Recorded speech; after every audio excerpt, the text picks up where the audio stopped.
그런데요, 헌법재판소를 겨눈 또 다른 인물이 있습니다. 바로 전한길 씨.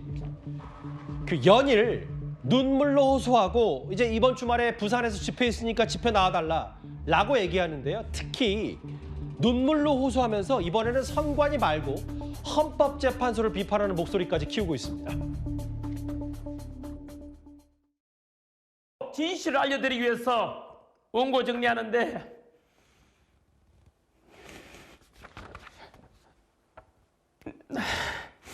눈물이 멈추질 않았습니다. 여러분들은 대한민국 최고의 법률기관 헌법재판소의 재판관들을 믿고 있습니까? 윤석열 대통령 절대 못 나옵니다, 여러분. 정계선, 이미선, 문영배 이 근무 실체를 알지 않으면 이미 짜여진 대로 가게 될 것입니다. 이제 장현주 변호사님, 이제 본인도 이제 예전과 같이 똑같이 한국사 1타 강사로 본인의 이제 커리어를 이어가기는 쉽지 않다고 본인 스스로도 인정했고 연봉 60억 포기했다. 그리고 신변보호 요청까지 한 전한길 씨인데 이제는 이제 본인이 어제 오늘도 울면서 특히 헌법재판소의 편향성까지 언급했거든요. 이게 단순히 이제 한국사 1타 강사뿐만 아니라 이제 강경보수 스피커 역할을 하는데 그거에 대해서 어떻게 판단하세요? 그렇죠. 이제 오열하면서 저렇게 뭐 유튜브를 통해 이야기하는 모습 자체가 굉장히 인상적입니다. 이제 그만큼 좀 감정에도 호소하는 모습으로 보이고요.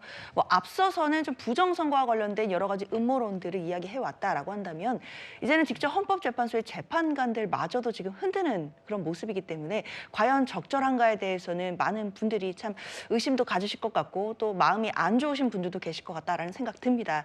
특히 지금 뭐 문영배 대행이나 이미선 재판관, 정계선 재판관 그리고 마흔여 후보자에 대해서 뭐 일일이 지금 지적을 하면서 이야기를 하고 있지만 저는 되묻고 싶은 것이 그럼 윤석열 대통령이 직접 지명하고 임명했던 정형식 주심에 대해서는 왜 얘기를 안 하는지 이런 부분이 좀 의심스러운 거예요. 예. 그러니까 결국에는 정형식 재판관 같은 경우에는 대통령이 임명을 했고 지금 이 탄핵 심판에서는 주심을 맡고 있지 않습니까? 게다가 대통령이 계엄을 선포하고 그 이후에 얼마 안 있다가 정형식 재판관의 처형을 진실화해 위원장으로 임명을 하면서 예. 당시에 야당에서도 많은 의심들 그리고 논란들 나온 적 있었습니다. 그럼에도 불구하고 민주당에서는 지금 정영식 주심에 대해서 뭐 기피해야 된다, 회피해야 된다 이런 얘기 직접적으로 거론하지 않고 있거든요.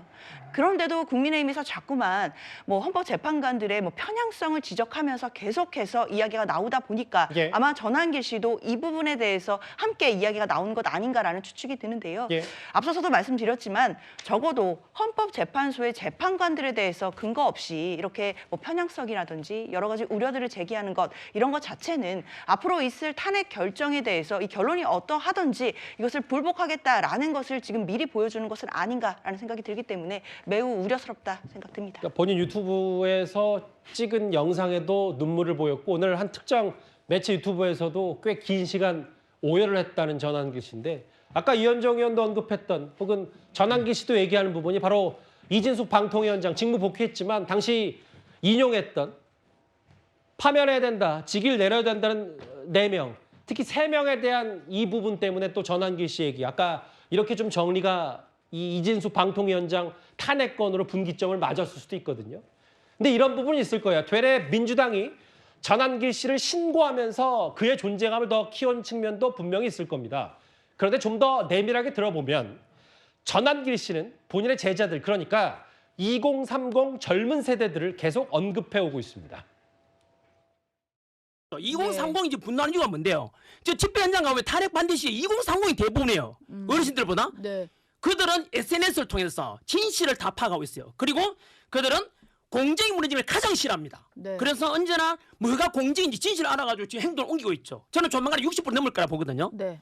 이렇게 국민이 알면 알수록 개몽돼가지고 그래서 모든 국민 50% 이상이 원하는데 감히 예. 대통령을 탄핵 인용한다고 민주주의 근간을 깨뜨리는 생각해서 헌법재판소 위에 국민의 땅을 저는 보여주고 싶어요.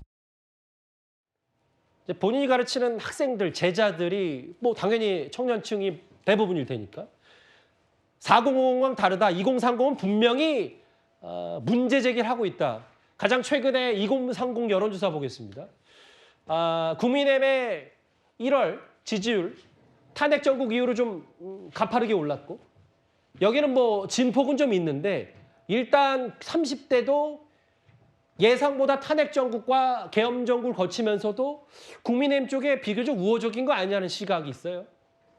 전환길 씨의 2030 다음 화면을 보겠습니다. 그래서 집회 현장 나왔다. 젊은 세대 공정과 상식이 무너진 걸 가장 싫어한다. 김기웅 대변인 모르겠어요. 이게 국민의힘의 중도층 이제 산토끼 잡는 게 얼마나 도움이 될지 모르겠지만 다만 국민의힘 내부에서도 이런 2030에 대한 국민의힘 지지에 대해서는 좀 고무된 측면이 있다. 저도 그렇게 들었거든요.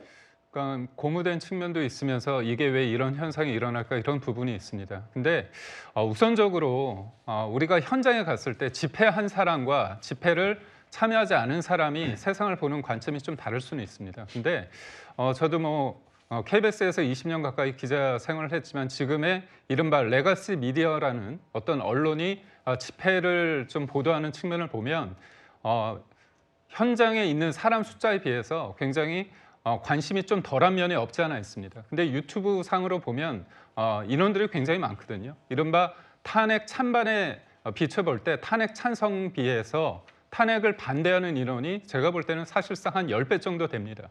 그런데 이분들 입장에서는 왜 우리가 이렇게 많은 사람들이 모였는데 언론에서는 주목하지 않을까? 근데 우리가 갔는데 유튜브들은 이거를 다 보여준다는 거죠. 거기에서 지금 언론에 대한 어떤 불신이 있는 것 같습니다. 그리고 무엇보다도 지금 언론이나 그리고 민주당에서 이분들에 대해서 아스팔트 우파, 극우 이런 프레임을 갖고 있는데 실제로 제 주변에 있는 분들도 거리에 많이 나서서 집회에 있거든요. 그런 측면에 있을 때 이분들은 사실 역사와 정치라는 것들을 이번 기회를 통해서 유튜브의 알고리즘을 통해 가지고 새로운 것들을 접하게 됩니다. 그런데 그 것들이 예전에 내가 한번 접하게 되면 알고리즘을 통해서 계속 반복적으로 보지 않습니까? 그런 측면에서 이 전환길 씨가 그냥 일방적으로 대통령을 옹호했던 사람이 아닙니다. 계엄에 대해서 분명하게 반대를 했고 그다음에 김건희 여사에 대해 비판을 했거든요. 근데 지금의 상황이 공정하지 못하다, 페어하지 못하다 그런 인식이 출발했고 더군다나 나는 선관위에 대해서 이제까지 나온 팩트, 언론 보도를 근거로 얘기를 했는데 그럼에도 불구하고 민주당이 구글에 신고하고 본인을 입틀막 하려고 한다.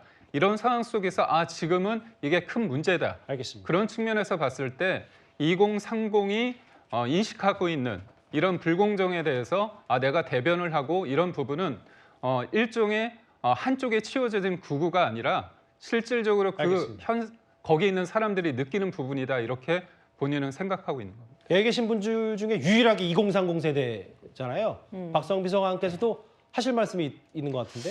네, 그러니까 일단 이 전환길 씨의 영상을 저도 봤는데요. 일단 이 음모론을 설파하십니다. 부정선거 음모론을 설파하는데 팩트체크도 제대로 안 된 주장을 하세요. 뭐라 그러냐면 이 대만처럼 우리나라도 수개표를 해야 된다라고 하는데 이미 실시하고 있습니다.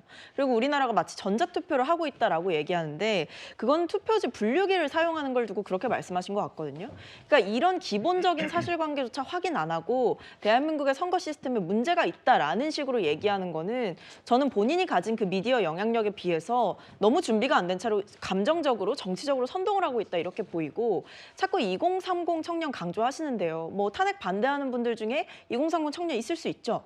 근데 그렇다고 해도 탄핵에 찬성하는 그 집회, 여의도 집회, 강화문 집회, 그 탄핵 촉구하는 가결 집회 이런 날에 2030 여성들이 굉장히 많이 참여했다라는 거는 기성 언론들을 통해서 이미 보도가 됐거든요. 왜 그런 부분들에 대해서는 얘기를 안 하시죠? 굉장히 선택적으로 분노하고 있다. 저는 이런 분이 자꾸만 사실관계도 다른 주장을 가지고 마치 2030 청년들이 다 윤석열 대통령을 지지하는 것처럼 얘기하고 그리고 지금 선관위에 문제가 다 엄청나게 지지한다고 얘기는 안 했어요. 있는 것처럼 씨가. 얘기를 하시는 거는 저는 정말 이거는 진실을 호도하고 있다라고 봅니다.